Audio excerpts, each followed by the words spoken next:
আমার বড় ভাসুর যখন আমার শাশুড়ির কাছে ফোন করে বলল, মা পলাশ সাহার দুনিয়াতে নেই, সে পৃথিবী ছেড়ে চলে গেছে, তখন আমার শাশুড়ি ঘরের ভিতর পুরাতন শাড়ি একখান খুলে আলমারির থেকে সেই দামি শাড়ি পরে তার ছেলের কে দুনিয়া থেকে যাওয়া মানুষটাকে দেখতে আইছে।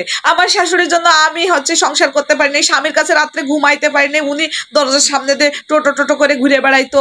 তারপরে আমি বড় মাছের পেটি খাইতে পারিনি। তারপরে আমি আমার শাশুড়ির জন্য বাবা মাকে কিছু দিতে পারিনি। আমি ছিলাম দরিদ্র একটা ফ্যামিলি, ফকিন্নি ঘরের মাইয়ে। আমি খুলনা কি সোনাডাঙ্গায় আমি মানুষ হয়েছি মামা বাড়ি থেকে। আসলে কার সঙ্গে কিভাবে ব্যবহার করতে হয় আমি কিছুই জানি না। তারপরেও আমার স্বামীর সাথে আমার সংসার করতে দেই নেই। আর কত নাটক করবেন? আমি চাইছিলাম যে ভাই আমি এই পলাশ সাহার ওয়াইফকে নিয়ে আর কোনো ভিডিও বানাবো না।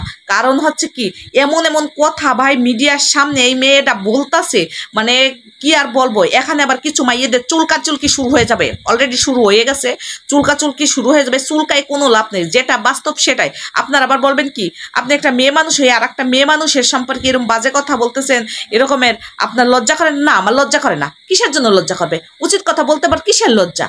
হ্যাঁ, উচিত কথা বললে তাওই বেজার, তাই না? উচিত কথা বললে আবার কিসের লজ্জা? আমি মেয়ে মানুষ আছি, তাতে কি হয়েছে? আমি শাশুড়ি হব না? আমারও ছেলে আছে, মেয়ে আছে, আমার গুড়ার থেকে বইয়ে আসতেছে।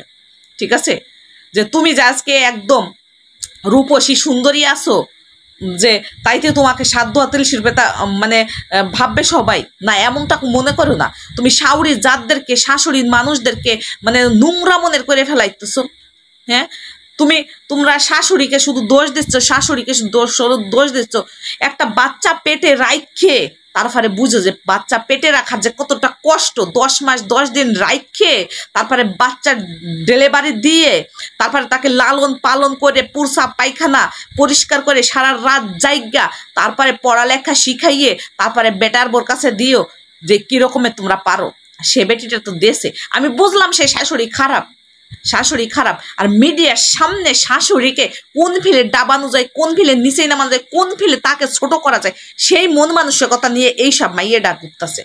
এর সঙ্গে আরো কিছু ওই কুত্তার লেজের মতন আছে কিছু এই মাইয়েটার সঙ্গে। এদের ফুসকানি দিচ্ছে আর এই মিডিয়ার সামনে এসে এরকম লাচালাচি করতেছে আর বাজে বাজে কথা বলতেছে।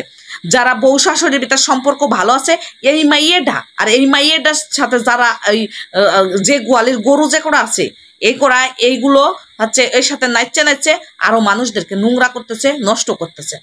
আমি বলতেছি ভালো হয়ে যান আপনারা। ভালো হতে পয়সা লাগে না, কারণ আপনাদের জন্য আরো তুমি যে বলতেছো আমার শাশুড়ি পুরাতন কাপড়টা খুললে নতুন কাপড়টা পরে তার ছেলে দুনিয়া থেকে চলে গেছে তাই দেখতেছে, আর তুমি কি করছো?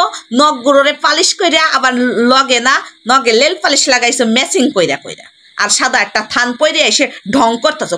তোর তো চোখে এক ফোঁটা পানি দেখলাম না। হ্যাঁ, পুরুষের মন জয় করা এত সহজ না, ঠিক আছে?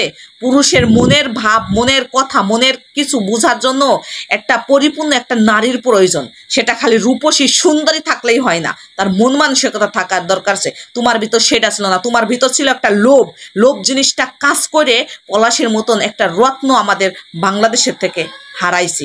ঠিক আছে, কিছু হইলেই দুই কথা হইতে পারে নাই, তুমি রাস্তায় চলে গেছো যে আমি গাড়ির তলে মাথা দিব, তুমি ছাদে চলে গেছো, তুমি গলায় এরকমের দেছো।